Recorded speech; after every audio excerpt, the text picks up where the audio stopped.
Okay, I think we are Hi, getting. Hi, Diksha. Hi. Great, are you here? sorry. Ah, that's okay. Turned out you didn't want to accept me on your live, so thanks for that. That was not what was happening. Everyone, Diksha was unable to join. There were technical difficulties. That was not me dealing the discussion. Please, let's not. Let's roll with that. Let's. Or do you want to wait for a couple of minutes? Let's just wait for like 2 minutes if more people join in. Otherwise, we can start. Otherwise. Sounds good.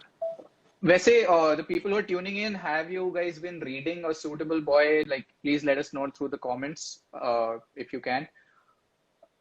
There aren't too many people watching, but that's fine, I guess. It's okay. I think you anyway have a lot of people joining in on your IGTV and so on when Yeah, people yeah, have the time, yeah. That's actually which is good. that's one of the reasons why I asked you to shift this earlier. Like, one of my friends had actually messaged and saying that he's in New Zealand and he wanted to do it earlier. 6 p.m. was Ooh, too international reach. international reach. Yes, but yeah. That's fun. Should I like wave to people who are joining in? I'll do that. Why not? You want to make them awkward by like calling out their names and be like, hey, I don't know. ABCD. I don't know if you want, like, please point it out in the comments. I'll do that. I don't mind doing it. Not that me calling out their names, anything to add to the lives, but I I really hope people realize that we're doing like a book review and not just really bad stand-up. Because I hope till now, that's what the I last 2 minutes have been. I really hope Kitabi Karwan doesn't turn into a stand-up comedy page because it's gonna be a super fail stand-up fail page at that. I'm not funny. I I'm not funny. I think Diksha can vouch for that. completely. ठीक है, शुरू करते हैं. Let's start then, right? Cool. Okay. You wanna start with the recap? Uh, yeah, like welcome to A Suitable Discussion. This week we'll be discussing part two of the book, right?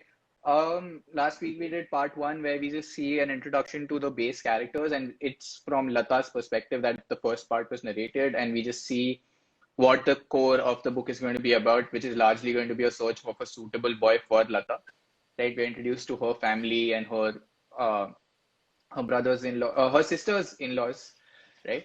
And so yeah, this week we're going to be discussing part two, which is again roughly about 80, 90 pages of the book. And this one's from the perspective of Man, and this is something Diksha and I noticed, and I don't, it's not a huge major observation to be honest, but it appears that every part of the book is going to be from a different character's perspective, right? And this one is from Man's perspective, who's Pran's younger brother and is Lata's brother-in-law, right? He is Sort of. sort of. I mean, let's not call him brother-in-law because I feel like something might develop there, so I don't want Okay, to okay, okay. Let's okay, but whatever. हम आपके हैं कौन type stuff's gonna might maybe happen. We're betting on that. We're Suraj Bajatia fans.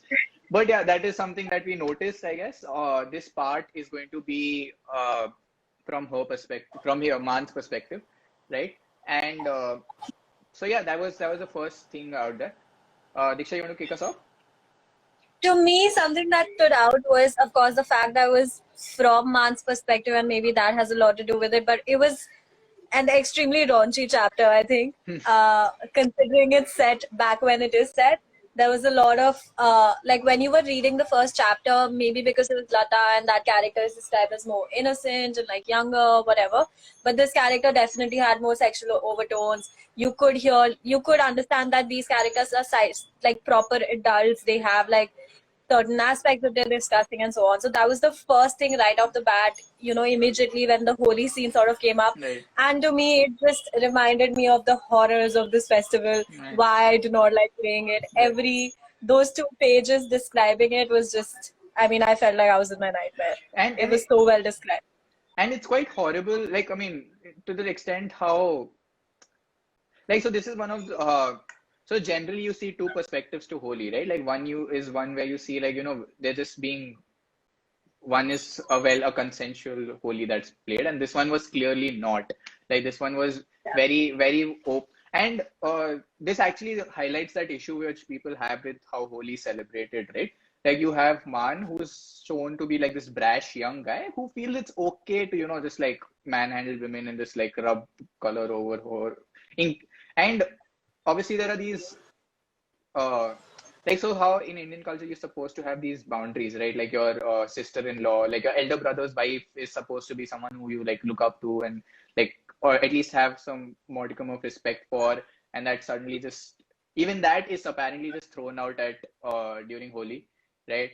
And yeah, so I mean that is something that noticed, but something I also noticed was surprisingly from Lata's perspective, there was not a lot of thought about sexual harassment. There was like once this Yeah, happens, it it the was, thought, you know, I don't know if that's because it's so normalized during Holi, but yeah, I guess that was the depressing part for you me. know, Another thing about the Holi scene while we're speaking about it is I think it really well described like a university town campus kind of a thing, because professors were going around and right, like going to each other's houses with and so on. And festivals are the one time when that bridge sort of goes away between student and teacher when you're living on campus. So I think that for me was really fun to read, and it sort of set the context of where the book is set also very well, because initially we had a lot of these, the fact that it's a hub of like political mhm, power and people who are in politics and so on, but now it talks more about the university aspect of the same town. So for me right. it sort of gave an idea of where the book is set also. Actually also quite happy when I forgot this character's name, the head of the English Literature Committee, the department, when Man just throws him into a tub full of color and water. And I was really, even though Pran like really handles it well, like he's very outraged by what's happening and he's very apologetic about it. But I would like to believe somewhere deep down, Pran was just like happy this happened, that that happened with it. But yeah, that's something. The other bit about this part was the introduction of Saida Bai, a very, very intriguing character, to be very honest. So she's a courtesan who's with a very, very beautiful voice, and this is something again. I don't know if Vikram Seth started this trend or if is this just like the stereotypes always existed, but somehow like Uttar Pradesh is supposed to be just like full of like these stereotyped women who are courtesans, very well versed with Urdu and this thing. It's I don't know if it's a cultural thing or if it's a stereotypical thing, but that's what Saida Bai's characters is generally described as very beautiful. Someone who is very well versed with ghazals and the different works in different languages, and with an absolutely beautiful voice. And there's a concert, if I'm not wrong, right? That Pran, Holi party. yeah, at a holy party. Of And course. yeah, and that actually puts I don't know a little bit more context into how exactly rich this family is, right? Like they are throwing a holy party for people where they're inviting Yeah. one of the most popular singers out there to come and like put on a personal concert Yeah. for them, right? So for me, I think what's coming out, especially when this whole entire Holi party and Saida Bai was introduced, was Vikram Seth's way of introducing characters, and he Right. has this tendency of having dialogue with other people, talking about the reference character and describing them, and that's how you get a very good sort of imagery, visual into who this person really is, etc. In terms of gossip almost Right. in each character that he's done. And I'm really enjoying that because it really gives you the feeling of being present in the context where you are probably hearing one of your friends tell you about someone and you can picture them. Right. So that has become really evident from the last two chapters as new characters are being introduced. Right.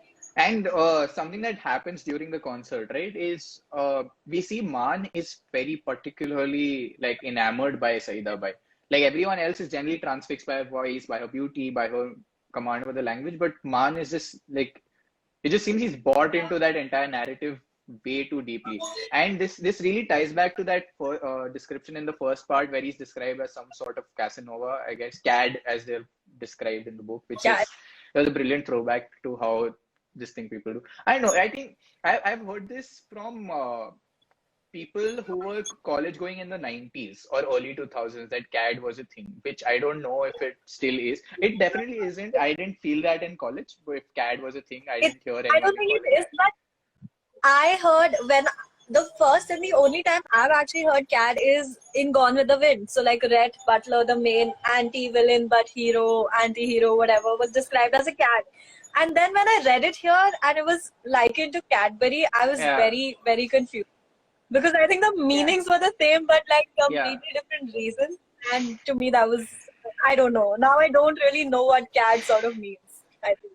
I mean, yeah, to be honest, I've never known what CAD meant apart from like just being some attractive guy or like some Casanova-ish guy. I never knew the origins of the Yeah. word or something. But anyway, coming back to what, like, so the point being, Man was described as this CAD who's, who can have his pick of women. And suddenly we just see this enamorment. Is that the correct word? I know. Him being enamored by Saida Bai. And I know, I think that just says a lot about his character, and this is something Diksha and I were discussing earlier as well, right? I think Diksha has something to say on this about how his character developed from that part one to part two, about how he just comes across this blah character earlier, right? Exactly. And you can see how opposite Pran and Man are, because in the last chapter we got to know a lot about this slightly quieter person who stands his ground but never is extremely outward, versus in this chapter, Man just goes out in front of everyone. The entire audience takes up that seat and starts flirting with Saida Bai right in front of everyone. So you can see Right, the clear difference between the two characters. right. And something that also I noticed was I think Ban's character is also described as that child in the house who people don't take seriously. Like even in the first Yeah. part, like his father is just about, oh, I'll decide who you get married to, this girl in Banaras and whatever. You're not doing anything, I'll set up a shop for you and everything. And I think that reflected in his desire for intimacy, right? On as to what kind of love he's seeking. So he's not seeking a Yeah. companion, he's seeking to fill a hole which was, I don't know, left by the family, or I don't know, to be filled, right? And I think that is Hmm. why that entire element of like Saida Bai's enchantment works for him. That Seriously. And for me, like I really started understanding, or actually, no, I started getting more confused with Man as a character when his sister and his relationship with his sister and sister's husband and nephew was introduced, because you can see that his sister, while sort of treats him as the younger sibling who's right, sort of good for nothing and teases him about it, but shares really important aspects about their life, about how she wants to have a child and her husband right, might not quite be ready and so on.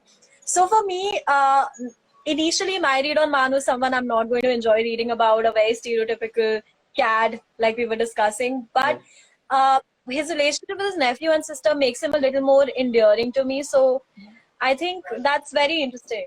Right, and for that matter, even with his brother-in-law, like we see him walking in on a conflict between his sister and his brother-in-law, and later on he talks to both of them individually about it, and both of them appear to be at ease, like talking about it with each other, right? Right.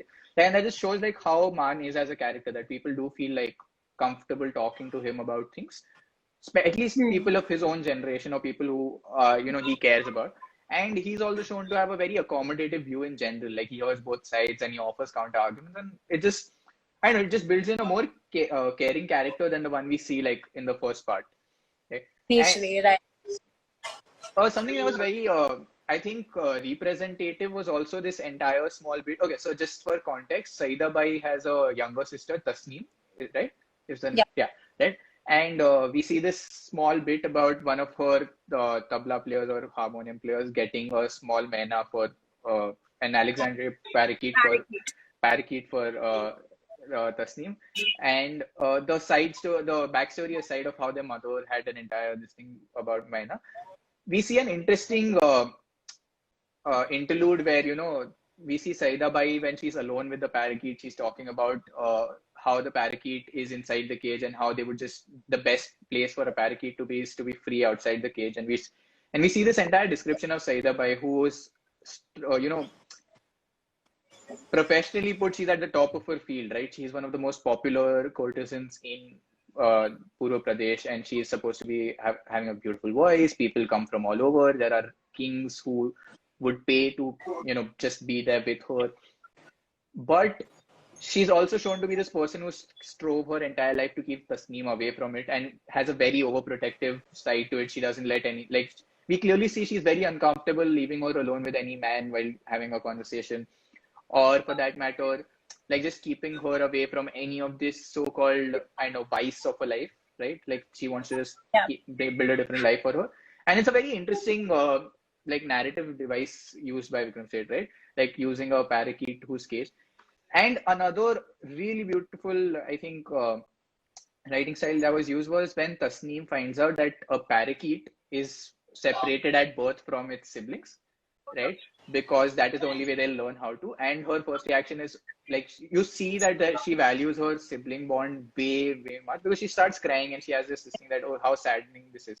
And that's just a very interesting setup. I don't know how it will play out in the subsequent parts. I'm expecting there would be some role because uh, literally all the families that we've been introduced to right now have had like siblings in them. Some have been like stronger bonds, like Man and his sisters. Some are like Arun and Varun. So, and I'm expecting like this to be a good, strong like line throughout the book, Plot. right? Yeah.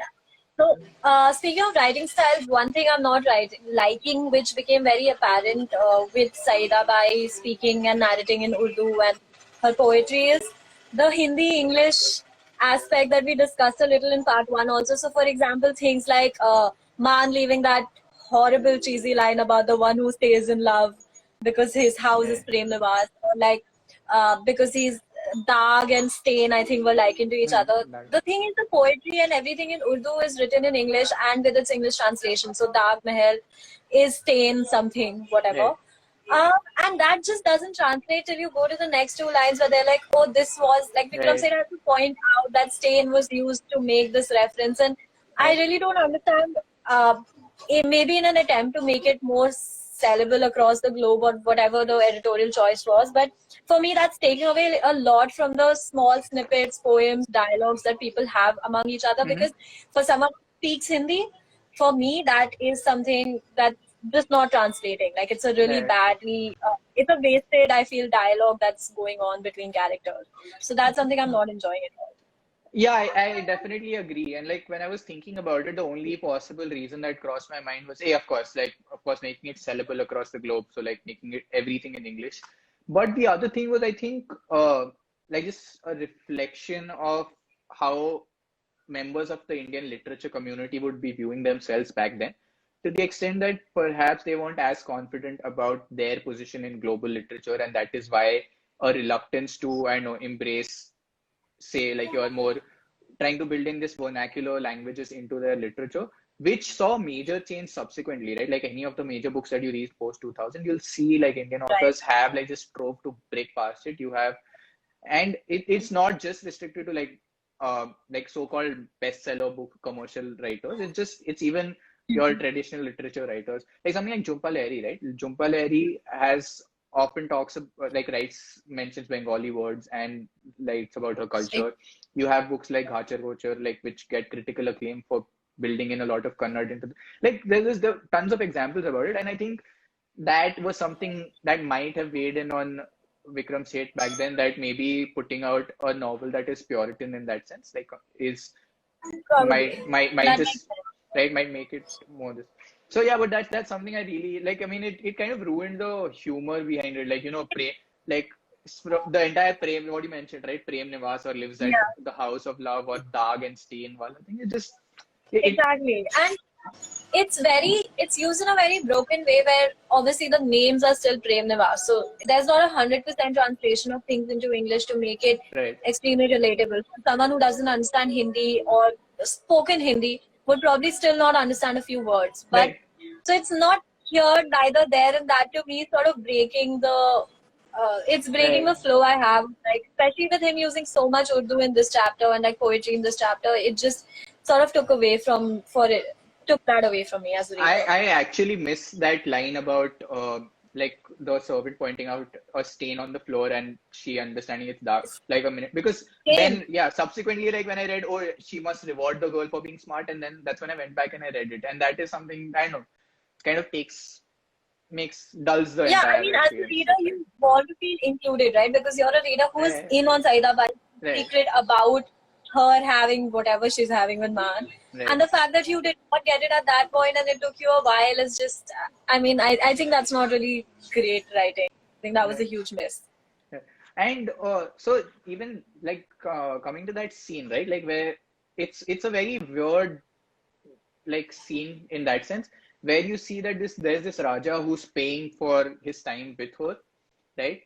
Yet, and like, okay, let's set aside the morals and the social construct of that entire idea, right? That okay, Right. it is a discriminatory practice and it's exploitative, but it's just a very weird insight into how human emotions work. Because you have a man who's paying for a woman's time, and he knows what he's getting into, right? Like obviously you know for a fact that she has other clients, she has other people, and yet he's jealous. Like you see, like jealousy just at it's not that, oh, it's on his time, it's just jealousy about another person, I know, having that person's emotion. And it's just Right. this, I know, I found that to be a very, I really don't know what it was. It just struck me as something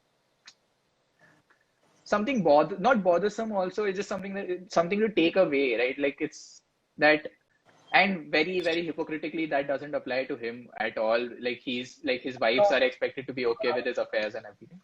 But like Exactly. the rage he goes into just at a book arriving for her and her finding delight in something that is, well, not him or not by him. Right? Yep.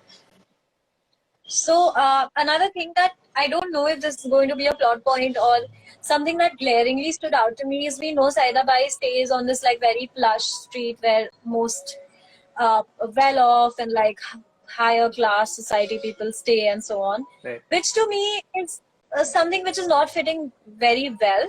I have a feeling that there's some plot about how she's allowed to stay there, or like maybe man or trans father having some kind of a connection, considering Right. he is involved in politics. Because if you see in India in general, like communities are fairly marginalized, so it doesn't Right. matter if you have a certain amount of wealth or like you're rich enough. There's certain areas, certain kind of people are not allowed to stay at all. Mhm. That's just how Right. society sadly happen to work.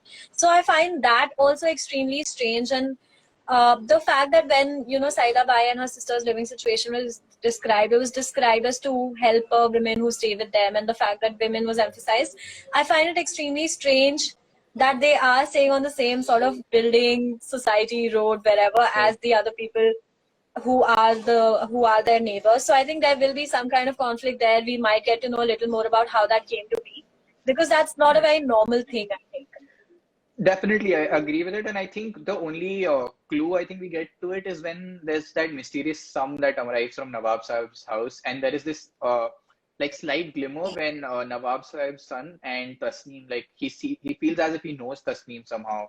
And there's just this hint that maybe there was something in the past that might have been influencing their, I know, their position in society or where they're living, or there's some hidden dark secret, which is a likelihood in all. Like given like it's a Nawab Sahib you're talking about, right? Like royal secrets are Mhm. like a huge thing in India anyway, right? Of course. Yeah, but yeah, and that brings us to the last part of the last segment of the second part, wherein when we finally see Man and Saida Bai like sharing like a cozy moment together, and like we see their love blossoming and everything, right? And Yep. so personally, I think, I don't know. For me, I was at the beginning, it seemed like, Man was building towards a more romantic equation. And he was. Hmm. And even throughout even during this part when he's alone with her, right? And they're reading like Urdu poetry and like just having this repertoire of trying to read the English in the bit and like talking to each other. Yeah. I think the last few lines kind of just broke that entire chain for me, because it just turns into a supremely sexual thing where, and you see like him treating her as a courtesan, like as a lower Yeah. person, as a person to be dominated over rather than as a romantic equal, right? Right.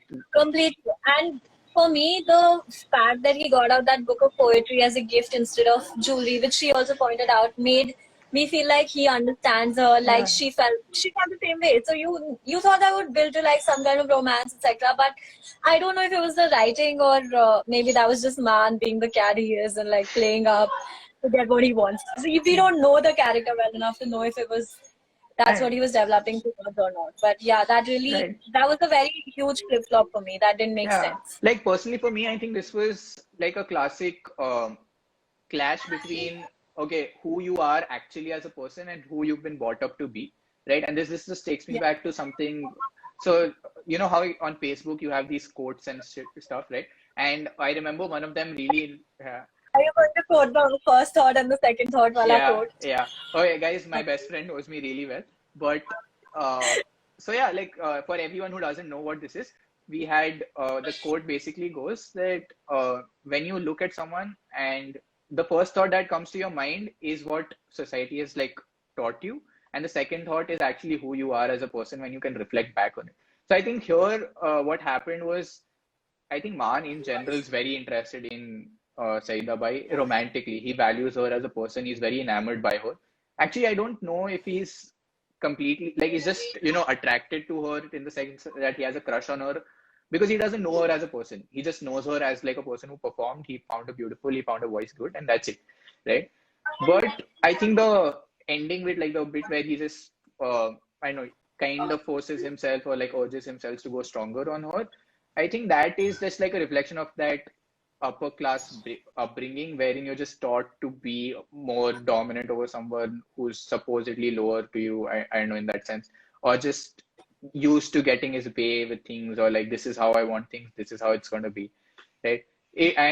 And the flip side for Saida Bai also, right? Like because we see this with the Raja as well, that she like he pays her and he's for pays her for her time and everything, and you see she's revolted by the entire thought or by the entire idea of spending time with him, but she like just gives in and like still continues performing. Yeah, she had to. I mean, yeah, sure.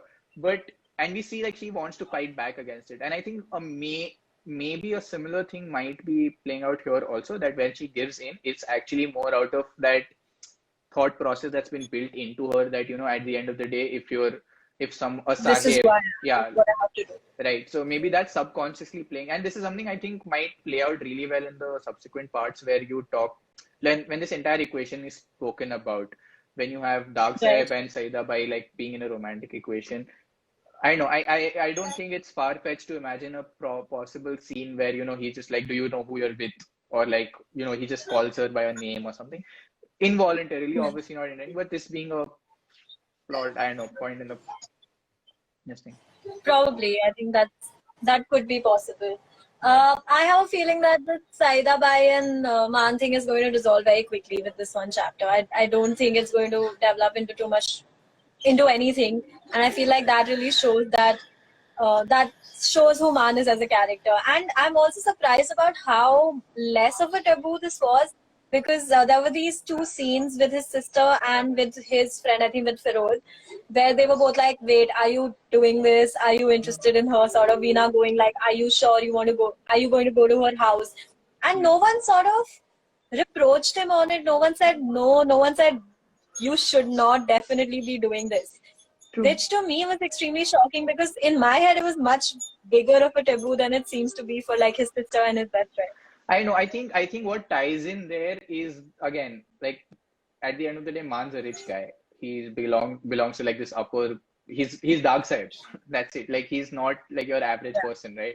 So I think it's that entire idea which was normalized that okay, it's fine for a sahib or like for a I know or in fact it's kind Yeah. of even appreciated I suppose like for like for someone who's feudal and for like someone who's been a king or belongs to this ruling class to support culture and arts in that sense, because a courtesan is never cast as a prostitute, right? She's presented as someone who you approach for like someone well skilled in the arts and like cultural things, and also oh by the way this is also something that's her role, right? So and we do see that, like, I mean, even the Raja, it's like unlike anything else, he doesn't just visit her for sex.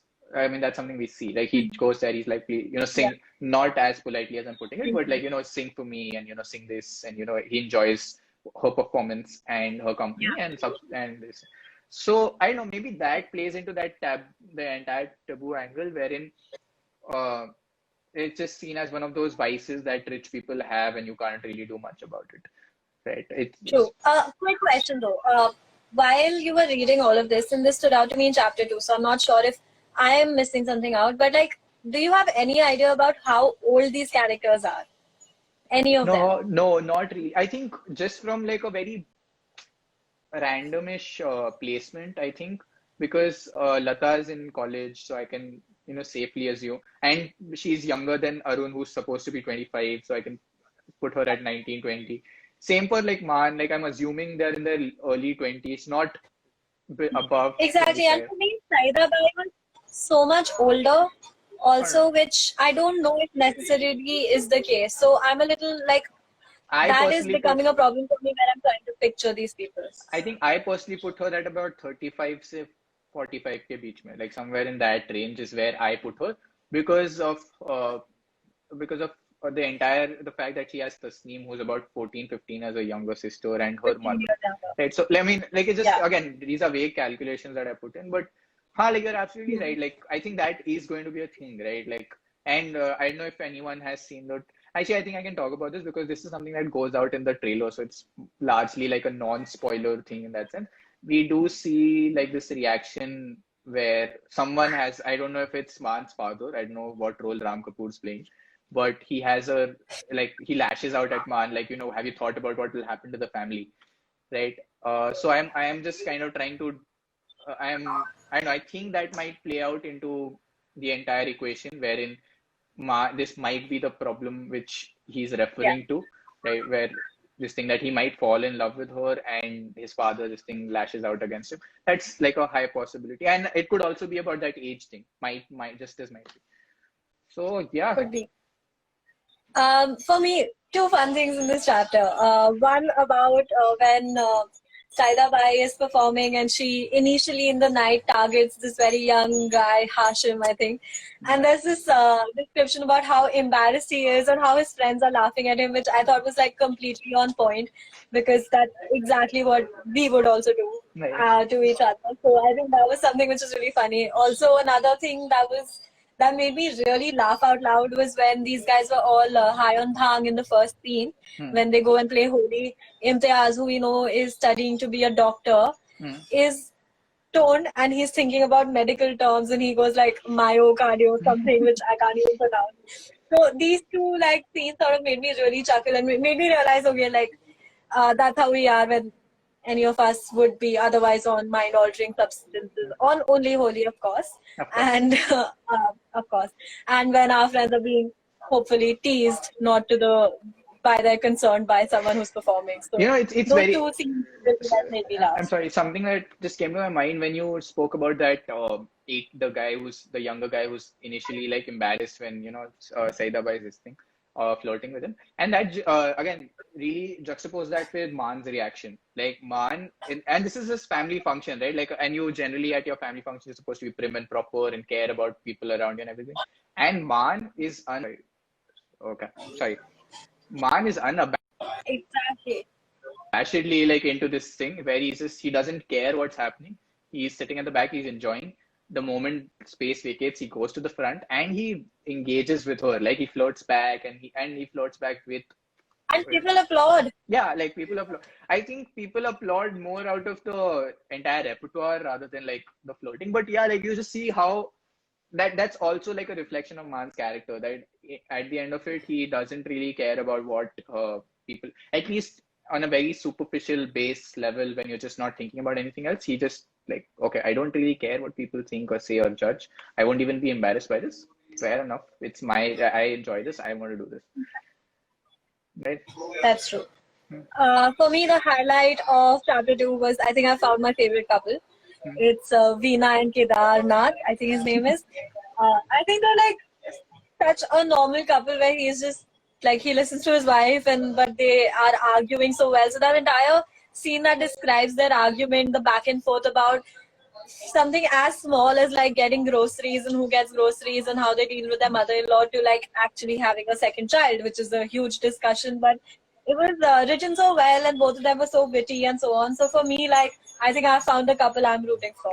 Yeah, and I think what brought normalcy to us was the fact that well they were literally normal. There was absolutely nothing They were aggrandized playing about their life.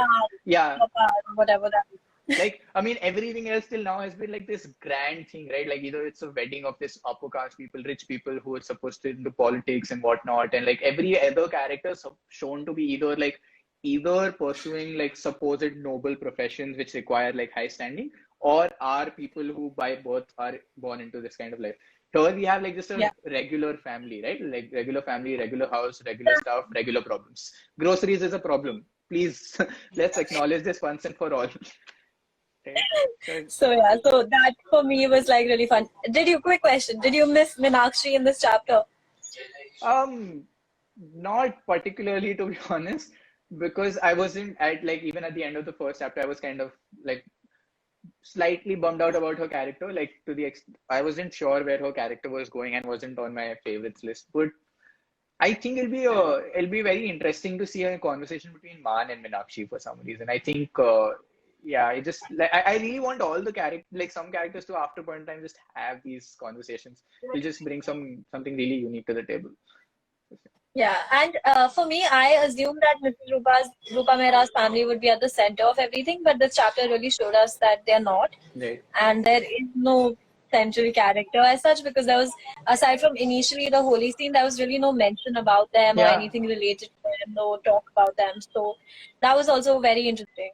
Right. And I think that just opens up the plot to so many other things because even though the central plot of the book that is generally marketed as Lata's like this hunt for a suitable wife for Lata is just or at the end of the day a smaller part of like just this narration of the stories of four families, right?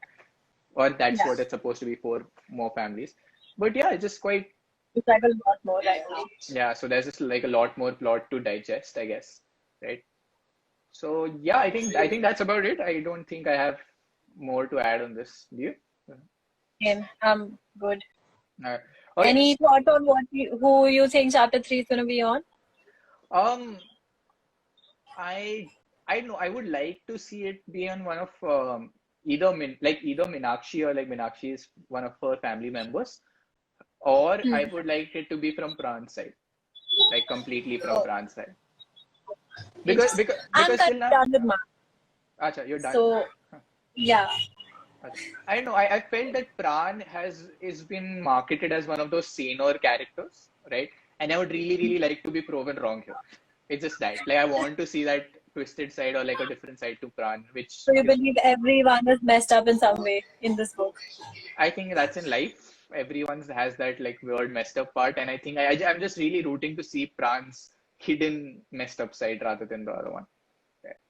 I'm excited to know more about Meenakshi's family. Like, I think they're Yeah. going to be the complete, the bougie people, almost what we sort of call now. Like, so I'm curious to see how that's going to play out, and that's going to be a huge distinction from what we've been reading. So I actually want to see their reaction to the marriage because we've seen Mrs. Rupa Mehra is quite like very reluctant about the marriage, very like she's like what has happened. She's not very approving of the entire thing. And in that sense, when you're just like purely measuring it in terms of who's marrying up, marrying down, clearly Pran's married up in life and Meenakshi's married down. So I'm pretty sure her family is also on that end, right? Like, why would you marry Pran? And there's within a month of a romance. I'm sure, like, I just want to see that dynamic being played out. I know if her family's going to be those, I don't know, cool parents who are like, oh, really, we don't care whoever you're marrying, which I just have a feeling it would be. There would be, yeah, and how this entire thing plays out into the plot. Yeah, yep. Cool.